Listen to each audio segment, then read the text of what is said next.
Boa tarde a todos. É um grande prazer estar aqui com todos e todas nesse painel para discutir interoperabilidade e Open Health. É um tema que está muito em voga, né, e que traz à tona talvez mais uma dessas oportunidades que a indústria da saúde tem que tentar aproveitar e que precisa se debruçar sobre os obstáculos, né, para que a gente consiga usufruir de mais essa possibilidade de construção de um sistema de saúde integrado, de serviços centrados no paciente, mais convenientes e mais eficientes. Então, a gente tem aqui nesse painel a presença do Fernando e do Tiago, né? O Fernando é o nosso diretor de práticas médicas do América e Serviços Médicos, e o Tiago é o nosso CMIO, né, do América e Serviços Médicos. Meu nome é Charles, eu sou o Chief Medical Officer do United Health Group Brasil. E eu vou muito brevemente, né, trazer primeiro tentar construir de outra forma, né, o tema, né, se a gente está falando de interoperabilidade e Open Health, ou é interoperabilidade como uma pré-condição para que a gente consiga chegar ao Open Health. Acho que a gente tem o desafio da interoperabilidade, a gente nem bem resolveu o problema da interoperabilidade, aí a gente já fica aqui diante de um outro desafio, que é tentar construir, né, um sistema aberto, um sistema mais ágil, mais eficiente, que é o que acontece nesse conceito do Open, né, que já está sendo, de novo, né, mais usufruído pela área financeira, principalmente, e traduzir isso, né, para a área de saúde é um desafio enorme. Então, a gente precisa entender esse tema, ele é denso, corre o risco de se tornar um tema muito técnico, se a gente começa a falar de plataforma de API, de microserviço, enfim. Mas eu tenho certeza que o Thiago vai conseguir traduzir isso para a gente, por conta da capacidade que ele tem de fazer essa interlocução entre médicos que simplificam tudo que acontece fora da medicina, né? Então acho que é uma coisa simples, e o pessoal da área de informática que complica tudo, né? Que é para explicar por que não vai ficar pronto rápido. Então, assim, o nosso desafio é ficar fazendo meio de campo dois personagens que não são nada fáceis, né? O pessoal da TI e os médicos, né? O pessoal da área de saúde. Então, acho que o primeiro desafio, ele não é nem um desafio técnico, é um desafio antropológico, né? Acho que a gente tem uma dissertação de mestrado de muito tempo atrás da Fiocruz que tratava desse tema, né? Quais os obstáculos antropológicos para a implantação de sistemas na área de saúde, né? Por conta desse racional, né? De que o médico tende a simplificar tudo que não é medicina, né? E o pessoal de TI, apesar de ser absolutamente relevante, né, para fazer o mundo funcionar no macro, ele é um profissional formado para trabalhar em bits e bytes, né? Então é 0101. Então ele decompõe aquilo em pequenas unidades, né, e acaba tendo uma visão muito fragmentada, né? Então é raro a gente encontrar, né, gente da TI que tem uma visão sistêmica, uma visão macro, né? Então, quando a gente começa a ter essas tecnologias de microserviço, etc., a gente corre o risco, né, de ter um monte de microserviço independente, que realiza uma tarefa só, né, e que não vai entregar a sua plenitude se ele não tiver interconectado. Então, assim, dentro dessa linha aí, eu já passo para o Thiago fazendo essa provocação. Dá para ter Open Health sem interoperabilidade? E o que falta para a gente chegar nessa tão sonhada interoperabilidade? Thiago, passo para você. Obrigado. Obrigado, Charles. Acho que você explicou bastante bem esse conceito, e realmente a interoperabilidade ela passa a ser um pré-requisito, né, para a gente ter o Open Health. A gente está se discutindo muito sobre o Open Health, mas, né, sem interoperabilidade esse Open Health praticamente ele não existe, ele é impossível. Vocês me avisam se vocês estiverem compartilhando se vocês estiverem vendo minha tela, por favor. Estamos sim, Thiago. Eu tentei traduzir aqui em termos mais simples, como você falou, um pouco mais desse conceito de interoperabilidade, e não dá para falar de interoperabilidade sem a gente falar de padrões, né? Então, tentar trazer aqui para um caso de uso um pouco mais factível, um pouco para tentar explicar um pouquinho, deixar um pouco mais fácil esse entendimento do que é interoperabilidade e por que ela não é simplesmente só uma integração entre vários sistemas, né? Vamos supor aqui que a gente tem uma campanha nacional de vacinação contra a gripe, né? E a gente tem dois sistemas de informação que a gente vai precisar puxar essas informações. Tem o sistema de logística e armazenamento e tem um sistema de informação de saúde de onde eu vou tirar quantas e quais pessoas elas precisam, são elegíveis para essa vacinação. A hora que a gente tenta extrair essa informação dos dois sistemas, um sistema fala para o outro, olha, eu tenho aqui 5 vacinas para gripe no centro de saúde aqui do Ayrton Senna. O outro sistema simplesmente ele não entende. E por que isso acontece? Traduzindo na linha de código ali, basicamente elas falam vocabulários e gramáticas completamente diferentes. É como se um brasileiro que não fala inglês estivesse falando com um americano que não fala português. Então, a informação chega, ele ouve o que o outro está falando, palavras ali, mas chega tudo como barulho desconexo e você simplesmente não consegue entender o que está acontecendo.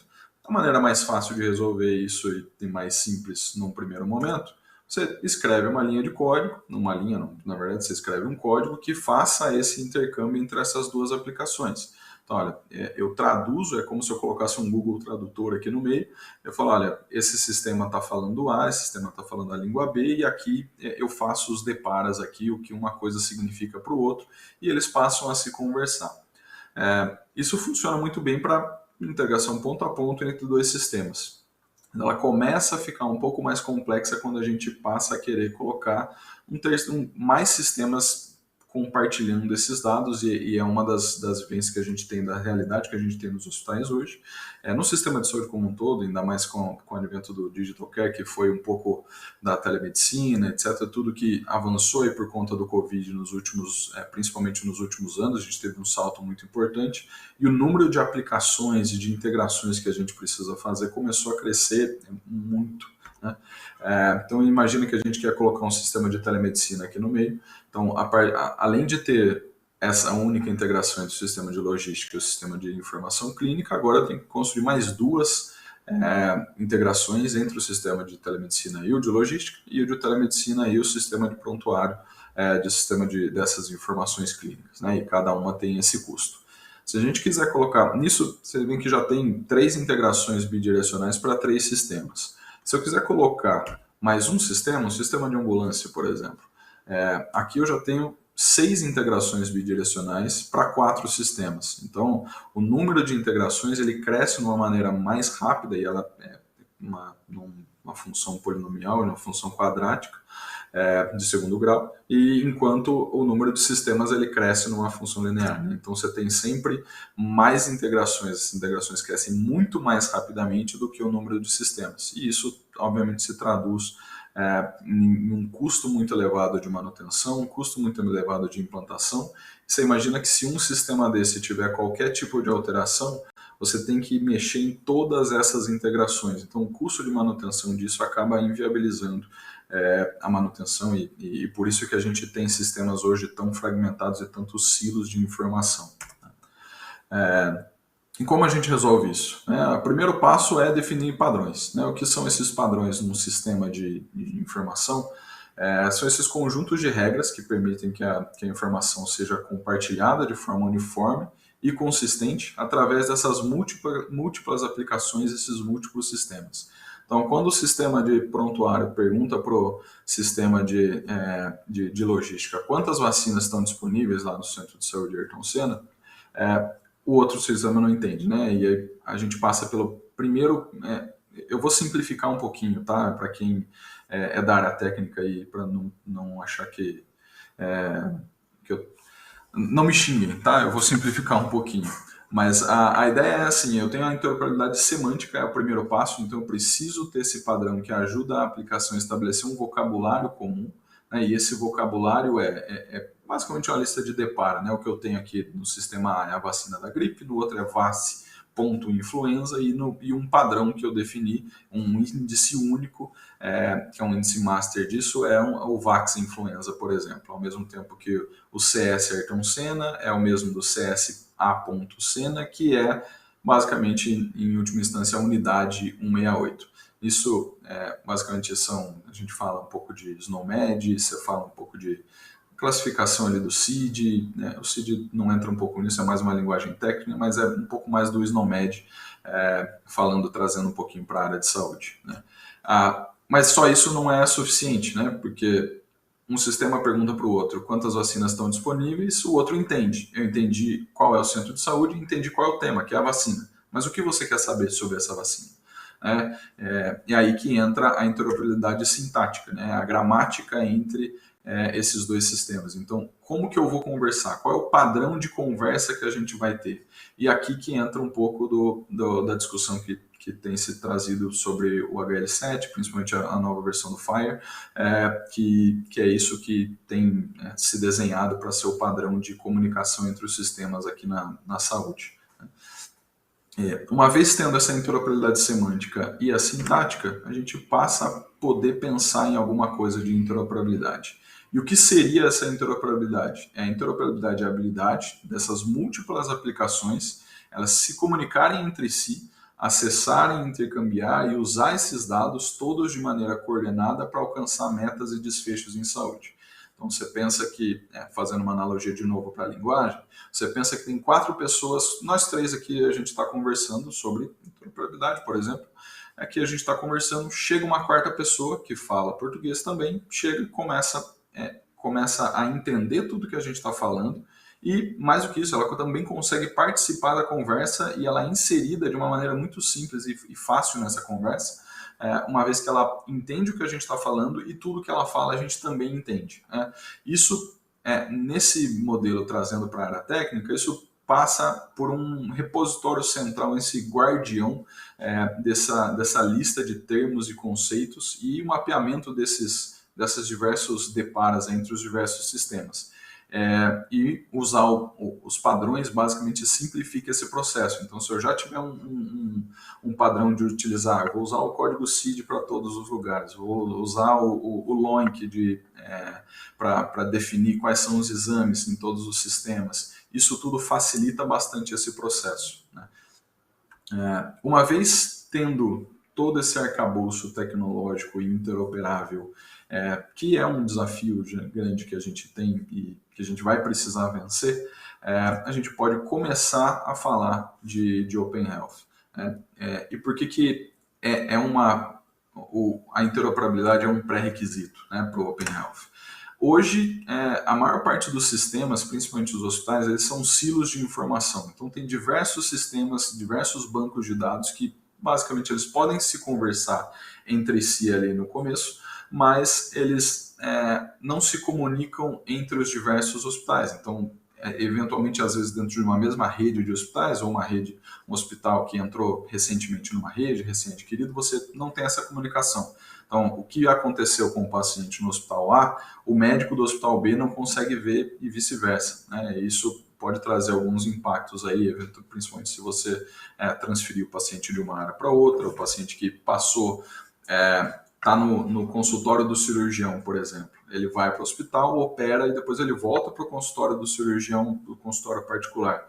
Esses dois sistemas, do consultório do médico e do hospital, eles não se comunicam. Então, eu tenho um pedaço da informação disponível em cada lugar. Então, eu tenho um pedaço no consultório do médico, eu tenho um pedaço no hospital, eu tenho um pedaço no sistema do laboratório que eu fiz os exames, eu tenho um pedaço lá no PACS das imagens que eu fiz do meu raio-x, da minha tomografia, né? E o futuro, né, a ideia é que a gente traga o paciente para o centro o foco seja efetivamente o paciente. Então, o paciente é o dono do seu prontuário, né? Nós simplesmente somos os guardiões aqui do prontuário do paciente, mas o dono é o paciente. Ele precisa ter essa possibilidade de conseguir compartilhar esses dados caso ele queira, né? E ele pode poder acessar, inclusive, para ver, se ele quiser conferir o que aconteceu, quais foram as evoluções, etc. Então, todos os sistemas orbitariam ao redor do paciente, sempre o paciente no meio, e por isso que a gente precisa dessa interoperabilidade. Senão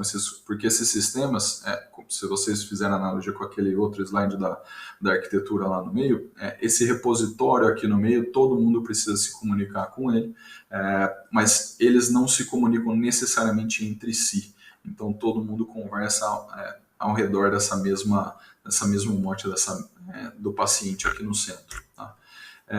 E para deixar um pouquinho, para a gente começar a falar um pouquinho, o que seria esse Open Health? Né?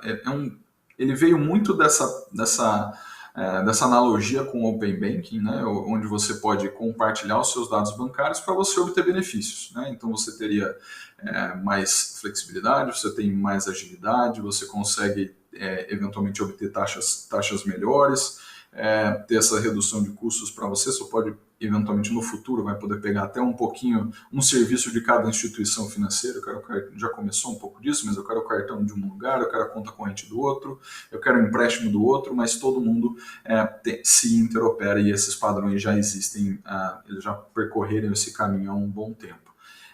No Open Health, você teria também essa possibilidade, ao você compartilhar esses dados, você poderia ter melhor mecanismo de escolhas, poderia ter essa portabilidade entre os seus dados. Então, eu quero trocar o meu sistema, a minha operadora de saúde, eu quero trocar de um hospital para o outro, eventualmente você teria que ter essa portabilidade dos seus dados, o que melhoraria a competição entre os planos e os próprios provedores de saúde. A apresentação acaba por aqui, mas a gente ainda tem alguns tópicos aqui para discutir. Não sei se tem alguma dúvida, alguma consideração. Bom, Thiago, obrigado aí pela apresentação. Né? De fato, é um tema espinhoso, mas acho que você conseguiu trazer uma dimensão prática, né? De como a interoperabilidade viabiliza o Open Health, né? E eu vou passar para o Fernando Colombari, né, para depois a gente então bater um papo em cima das reflexões que vocês dois estão trazendo, tá bom? Obrigado, Fernando. Obrigado, Charles. Obrigado, Thiago. Eu fiquei refletindo aqui, Charles, sobre os obstáculos antropológicos, né? E realmente, se a gente olha no dia a dia, o vocabulário, né, o que está no mindset do médico não está no time de TI, e às vezes a gente precisa dessa decodificação, né, para chegar a um denominador comum, e aí o Thiago trazendo essa questão dos padrões, né? Então, o que eu estou falando aqui precisa ser decodificado para ter um determinado código que também seja da mesma forma interpretado pelo outro profissional de outra área, né? Mas no fundo a gente quer o mesmo objetivo, a gente tem o mesmo objetivo, né? Então, né, na provocação que você fez no início, né, tá claro aí pela fala do Thiago, a interoperabilidade ela é base para esse movimento, essa transformação digital aí que a gente tá com essa janela dessa transformação digital para chegar aí no Open Health, né? E eu até preparando para esse encontro aqui, eu fiquei relembrando da época que eu era estudante de medicina e que a gente ia para aqueles ambulatórios, e mesmo durante a residência médica, íamos para os ambulatórios e o prontuário era no papel, né? E a gente sempre falou, prontuário é do paciente, né? Mas o acesso a essa informação era muito difícil, né? E a gente tinha que fazer pedido do prontuário muitos dias antes da consulta, iam umas pessoas com um carrinho carregando aqueles pacotes de documentos, e aqueles pacientes com patologias crônicas, com múltiplas intervenções, assim por diante, e por algum momento, por alguma razão, se o prontuário não chegava, era difícil até tomar uma conduta, né? Porque o histórico dele ali, o histórico de saúde, as intercorrências e tudo, os tratamentos prévios faziam muita diferença na tomada de decisão naquele momento, naquela consulta, né? A gente evoluiu para prontuário eletrônico, né? Eu acho que prontuário eletrônico é a realidade hoje, mas a informação ainda está dentro de silo, né? Como o Thiago trouxe, né? É possível dentro de um mesmo sistema né? Um paciente que tem uma reinternação, eu vejo internações anteriores, mas se ele vai num sistema ou num serviço de saúde diferente, a informação já não está lá. Então, ou seja, a gente não se livrou da sacola de exames, a gente não se livrou de buscar dados, informações do histórico, nosso histórico de saúde para fazer uma outra consulta, né? Se eu fiz um exame hoje, eu vou em outro médico daqui a algum tempo, pode ser que ele peça o mesmo exame e ele não consegue acessar, e às vezes pode ter alguma dificuldade de ver isso, ou não tem nem esse mindset, né? Então, acho que esse movimento, né? Entendemos que temos e teremos muitos obstáculos a serem vencidos, né? E temos também muitas polêmicas em relação a isso, mas trazendo por uma ordem prática, né? Esses dados, né, de múltiplas origens, múltiplos sistemas, né, e eles estarem agrupados de forma que eu num smartphone eu possa autorizar que o meu médico possa acessar todo o meu histórico. Isso é algo que a gente já vislumbra dentro dessa janela aí aberta a partir desse momento de transformação digital e possibilidades aí a partir de concretizada toda essa fase de interoperabilidade que o Thiago falou, né, de fato o médico que estiver na minha frente poder olhar todo o meu histórico e evitar uma conduta inadequada, né, por uma alergia, evitar repetir um exame desnecessariamente, assim por diante, né? E não para aí, né? Se a gente entender que esses dados poderão estar disponibilizados, né, a partir de um token do meu smartphone, por exemplo, eu poderia estar dando permissão para outro médico ou outra empresa ou outro serviço estar acessando, né? E esses dados disponibilizados abrem uma capacidade tremenda de evoluirmos para a medicina analítica, né? Já temos muitas experiências e cases em relação a isso, né? Mas a inteligência artificial, a partir do momento que a gente tenha essa disponibilidade, esses dados abertos e com esses padrões, a gente vai poder realmente evoluir muito do ponto de vista da inteligência artificial, né? Que nada mais do que um algoritmo para reconhecer padrões e chegar a um determinado diagnóstico, né? O raciocínio do médico, ele é baseado em algoritmo, né? Então a gente tem um algoritmo, né? O médico tem um algoritmo para chegar a um determinado diagnóstico, né? Esse algoritmo, ele é estruturado na cabeça do médico a partir do que ele estuda, do que ele lê, da experiência, né? E que ele adquire, né? Agora, se os dados estão de certa forma acessíveis a múltiplos algoritmos aprendizados assim por diante, né? Então, aquilo que está tá na experiência, na cabeça de um médico, ele pode estar se ampliar enormemente e isso facilitar quem está ali na hora de uma tomada de decisão. E aí a tomada de decisão, sim, o paciente no centro, junto com o médico, tá podendo decidir sobre o seu cuidado, né?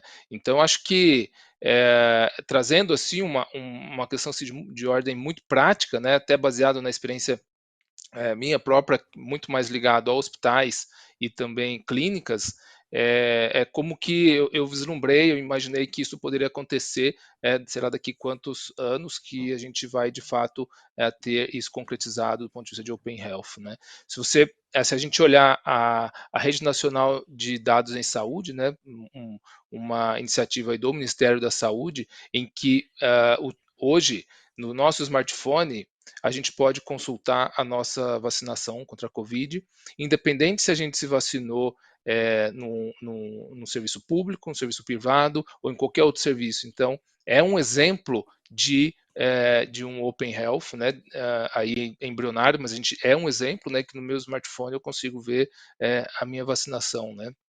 Então, assim, abre uma janela em que a gente poderá construir políticas de saúde muito mais assertivas, né, com muito mais eficiência na utilização dos recursos, né, de fato uma possibilidade clara de colocar realmente as pessoas no centro do cuidado, e aí a questão do autocuidado, a questão do engajamento, etc., isso vai ser muito mais propício, e também a questão dos desfechos e qualidade em geral do ponto de vista de saúde, né? Então, eu paro por aqui, né, para até a gente permitir aí possibilidades de alguma pergunta, alguma discussão. Eu espero aí ter contribuído para esse FISWeek. Eu realmente me fez refletir bastante aqui sobre o Open Health para poder falar aqui nesse evento. Charles, é contigo. Obrigado, Fernando. Eu queria explorar um pouquinho. Você me fez lembrar, né? Se você é da época do prontuário de papel, eu sou mais atrás ainda, né? E, na verdade, a grande diferenciação de ambulatório para pronto atendimento era exatamente a presença do prontuário, né? O pronto atendimento não Exato. dava do pessoal do arquivo trazer o prontuário do paciente para você se inteirar. Mas também eu lembro que quando a gente ia fazer um ambulatório, chegava lá, né, e pegava um paciente com uma história muito longa, né? Você provavelmente era humanamente impossível, né, na dinâmica dos atendimentos, você se inteirar do que acontecia, porque raramente havia um resumo, né? Você tinha um calhamaço ali. Eu lembro quando começaram a falar, não, agora você vai andar com o seu prontuário num pendrive, né? Eu fico imaginando se chegar numa emergência, né?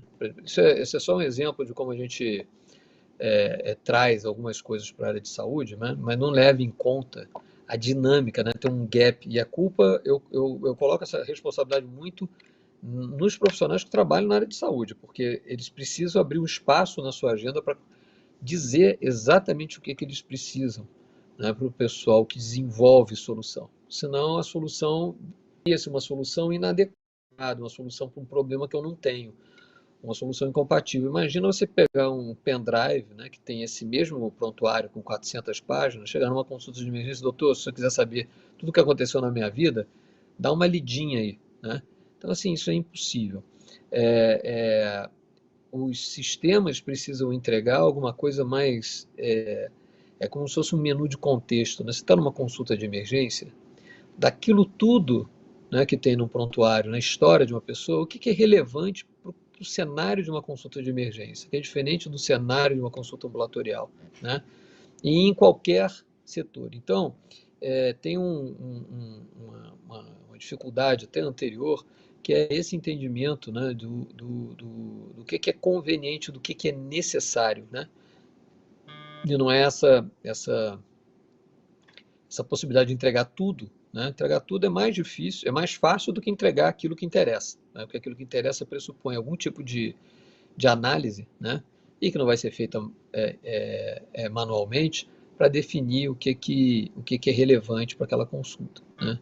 Então, nessa linha, Tiago, eu queria te perguntar o que de prático, né, você vê acontecendo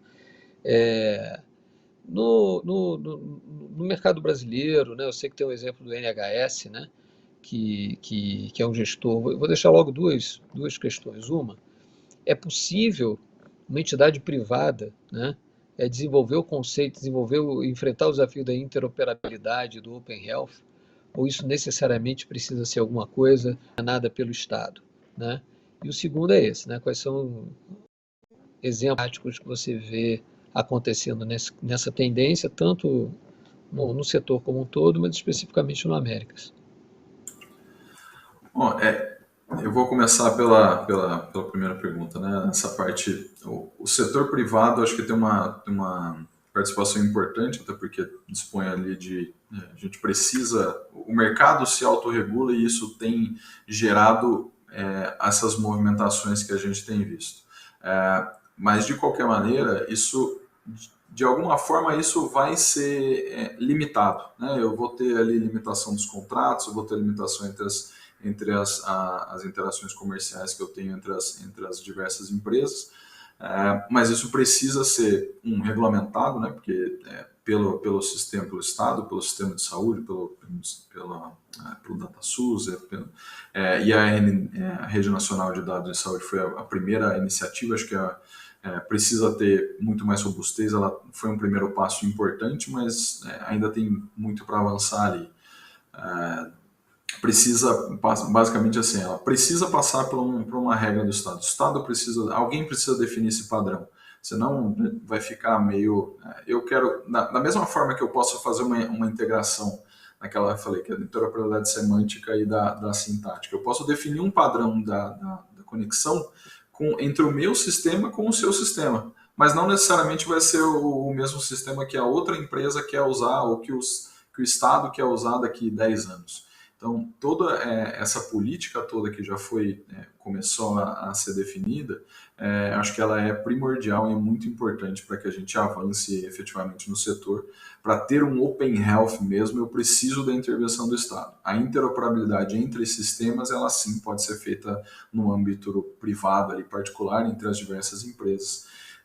E de prático, a gente tem já trabalhado nisso aqui dentro do Américas, fazendo isso dentro dos nossos diversos sistemas, né? Então, essa mesma arquitetura de repositório, conectando os diversos sistemas e disponibilizando isso para um sistema como um enabler para o VBHC, né? Então, a gente tem o valor, a medicina baseada em valor, eu compartilho meus dados os meus indicadores de qualidade, os meus indicadores de desfecho daqueles pacientes especificamente, com determinados planos de saúde que já fazem essa coordenação do cuidado do paciente, e eles coletam essas informações dos diversos prestadores, né? E nós como América somos um desses prestadores, a gente já compartilha esses dados.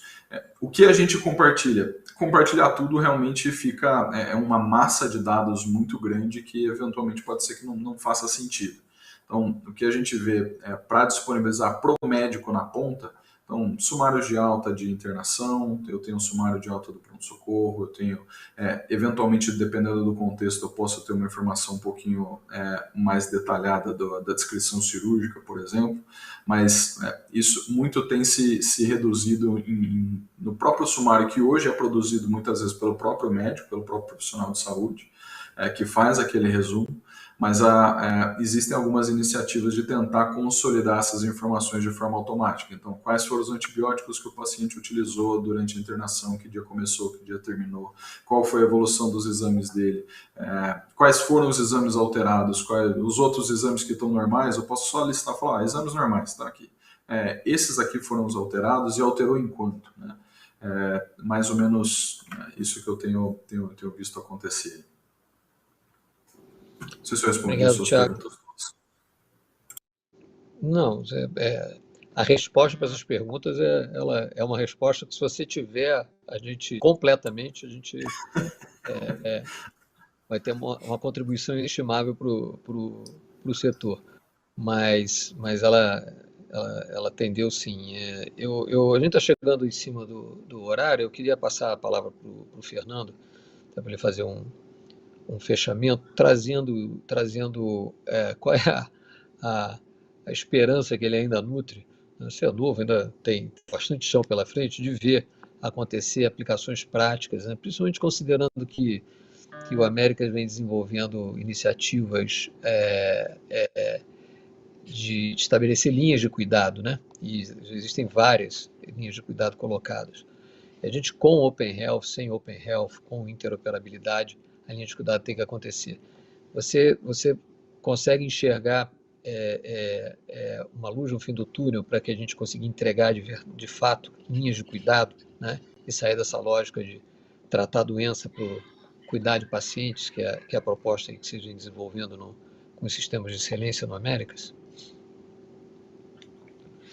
Excelente, Charles. Acho que entre aquilo que eu comentei de um vislumbre de como que seria uma situação, né, nessa questão dos dados abertos, né, a gente tem um caminho longo e o que a gente já está vendo, né, entre eventualmente algumas fontes pagadoras, né, e até o prestador, realmente caminhando para uma transparência de dados, né, de informações, né, e o Américas está se posicionando como um player, né, um prestador em que a gente não está preocupado exclusivamente com o tratamento episódico do paciente, né, a gente quer saber como que ele vai, após um cuidado hospitalar, como que ele progride dentro da sua doença, dos seus cuidados, enfim, assim por diante, né?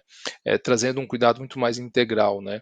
Essas ações, iniciativas do ponto de vista digital, né? Que até o Thiago muito envolvido nisso, o paciente, se ele transita pelo hospital ou para a unidade outpatient, né? E aí a gente tem o médico também nesse ponto, os profissionais de saúde, a gente possa incluir o paciente nesse looping, né? E ele ser ativo e proativo no seu histórico de saúde, no seu engajamento para estabelecer aí mudanças de, por exemplo, comportamentos, né, qualidade de vida, assim por diante, que vão contribuir para o seu cuidado, né? A gente acaba tratando muita doença, como você falou, né? A hora que dói muito, aí ele procura, né? A hora que tem Não, mas como que a gente faz de uma forma de controle dessa doença, evita a progressão e eventualmente até evita um tratamento mais custoso ou posterga um tratamento mais custoso, colocando o paciente dentro de uma linha de cuidado em que eu vou ter atendimento multidisciplinar no nível de não hospitalar, mas nível mais ambulatorial, né? Eu vou ter reabilitação e quando se ele realmente precisar de um atendimento mais avançado, especializado, vai ter o hospital. Mas isso podendo ser acompanhado, monitorado por meio de uma plataforma digital, né? Então a gente vem aí no desenvolvimento de apps, né, em que isso vai trazer esse engajamento desse paciente a entrar, participar e não sair dessa linha de cuidado aí. A gente tem aí dentro do Américas algumas linhas, né, em que a gente está se preparando para avançar. Nós já temos excelentes resultados, mas sobre essa óptica de transformação digital é um grande avanço que o próximo passo que a gente está dando. Acho que vem. Acho que à medida que a gente introduz o conceito e estabeleça essa prática, né, aí a tecnologia vem para dar mais eficiência para isso. E é bom saber que existem tecnologias sendo desenvolvidas, né, na área da ciência da computação, né, que permitem iniciativas como essa, né, e talvez em algum momento a área de saúde tenha uma espécie de banco central, né, para fazer a normatização, né, desses padrões, como acontece na área financeira, né. Então, acho que talvez falte para a gente a saúde tem múltiplas governanças, né? Talvez a gente precise de uma coisa mais parecida com o que acontece na área financeira, como existe o Banco Central regulando esses padrões e permitindo um avanço mais rápido, né, não só da interoperabilidade, que já foi um tema tratado pela área financeira, mas também do Open Health. Bom, estamos com o tempo estourado, eu queria agradecer muito ao Tiago e ao Fernando, e principalmente agradecer a iniciativa FIS e a todos que assistiram esse painel. E vamos em frente que tem muita coisa boa ainda aí para acontecer. Obrigado, Fernando. Obrigado, Thiago. Obrigado. Valeu, obrigado, gente. Obrigado. Tchau, tchau. Tchau, tchau.